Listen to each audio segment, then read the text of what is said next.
প্রধানমন্ত্রী আছে, আমরা স্বীকৃতি চাই এবং আমরা এটাও বলতে চাই একটা দল আছে যারা ঘোলা পানিতে মাছ শিকার করে, তারা তাদের কোনো ঠিক ঠিকানা নাই, তারা মুনাফিকি করে, তারা আজকে আমাদের স্বার্থের জন্য, তারা তাদের নিজেদের স্বার্থের জন্য তারা আজকে আমাদেরকে ব্যবহার করছে।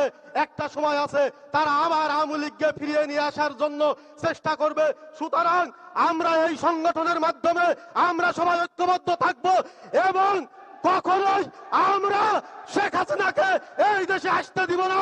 এবং কোন মুনাফিকি সংগঠন যদি কখনো আওয়ামী লীগকে নিয়ে আসার চেষ্টা করে এবং দেশকে অস্থিতিশীল করার চেষ্টা করে, তাহলে চোখ হারিয়েছি, তা এখন আবারও বুক চিতিয়ে দেব, তারপরেও এই দেশকে আমরা রক্ষা করব।